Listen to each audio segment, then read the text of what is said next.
শিয়াল চালাক এ কথা সবাই জানে, তেমনি ছাগল কিংবা ভেড়া যে বোকা এও সকলে জানে। কিন্তু বোধিসত্ত্ব তো বলতে গেলে প্রায় সব জীবের মধ্যেই একবার না একবার করে জন্ম নিয়েছেন।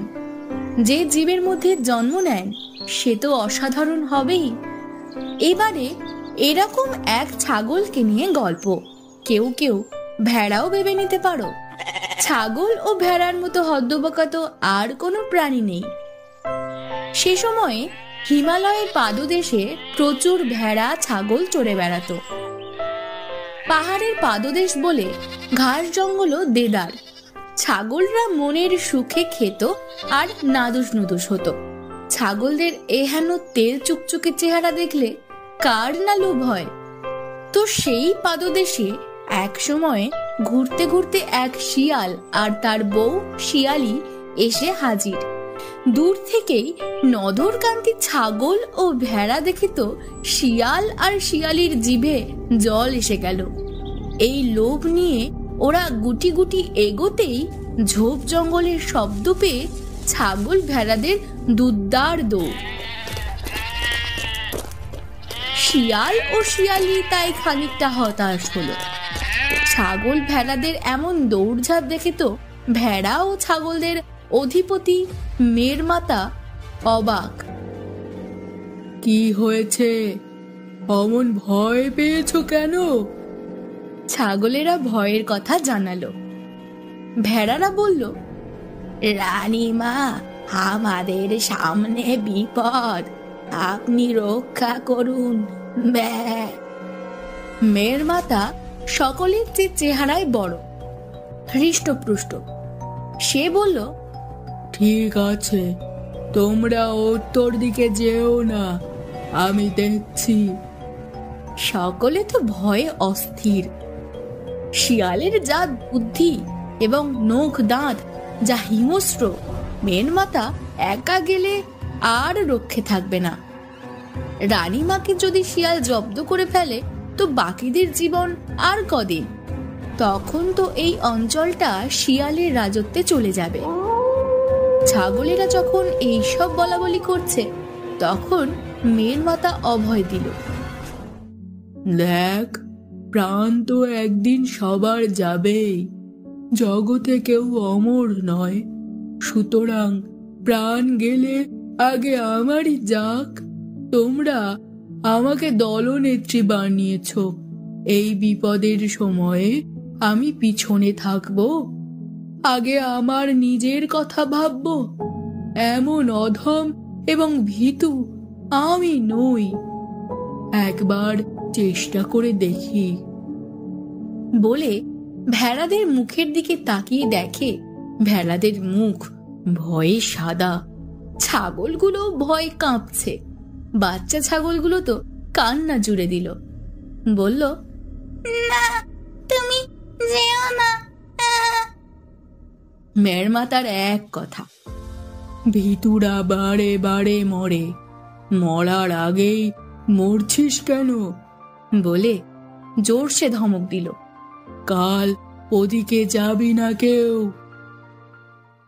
মেরমাতাকে একাই পাদদেশে ঘাস খেতে দেখে শিয়ালেরা বলল, দেখ দেখ কেমন নদরকান্তি ছাগল, কিন্তু একে কারোর একার সাধ্য নেই একে বাগে আনার।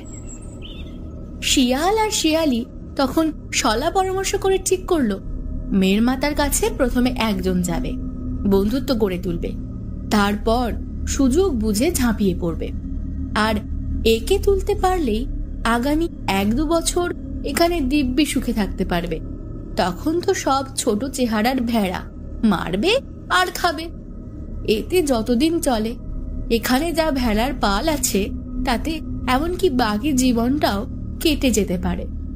মেরমাতার সঙ্গে শিয়ালি গেল বন্ধুত্ব করতে। সে বলতে লাগলো, ভাই, তোমাদের এই জায়গাটা ভারী সুন্দর, চমৎকার আলো হাওয়া, এখানে ভাবছি এখানে কদিন থেকেই যাই। বেশ তো, থেকে যাও, মেরমাতা বলল। সেই থেকে একটু একটু করে ভাব জমাতে থাকে শিয়ালি। মেরমাতা কথা বলে, গল্প করে ঠিকই, কিন্তু সন্দেহের চোখে দেখে শিয়ালিকে। বেশ কদিন পর শিয়ালি খুব মন খারাপ করা মুখ করে বলল, ভাই, আমি তো ভারী মুশকিলে পড়েছি। কি হলো? শুধায় মেয়ের মাতা। শিয়ালি বলল, হঠাৎ গত রাতে ভেদ বমি করে মারা গেছে আমার স্বামী। এখানে তো কেউ নেই, সৎকার করতে হবে, তাই তুমি চলো। তুমি ছাড়া আর কে আছে এখানে? বেশ, চলো। মেয়ের মাতা রাজি হলো বটে, তবে আগে আগে নয়, শিয়ালির পিছনে পিছনে যাবে।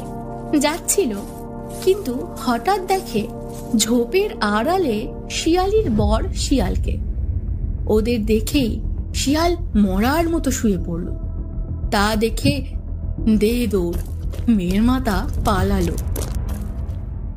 দুদিন বাদে আবার এলো শিয়ালি, বলল, ভাই, তুমি কি জাদু জানো বলো দেখি।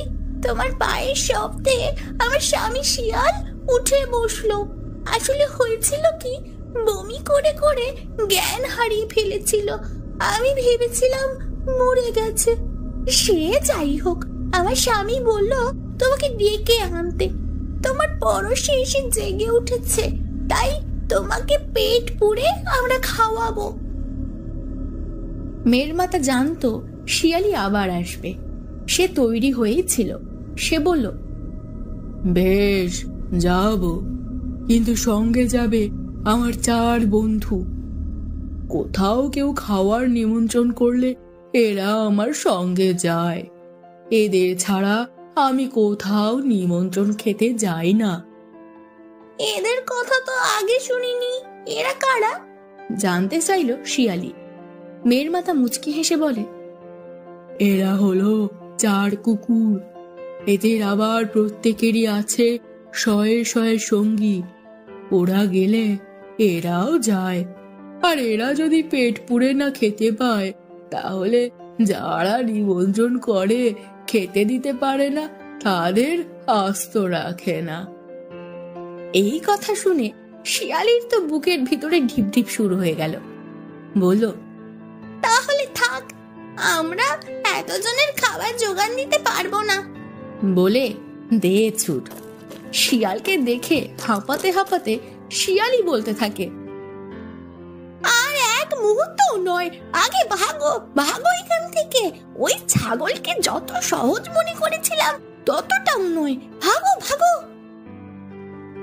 শিয়াল আর শিয়ালি পালালো, আর অমুখ হয়নি। ছাগল ভেড়ারাও আগের মতো মহা সুখে জীবন কাটাতে লাগলো ওখানেই। মেয়ের মাতার নামে জয়ধ্বনি পড়তে লাগলো।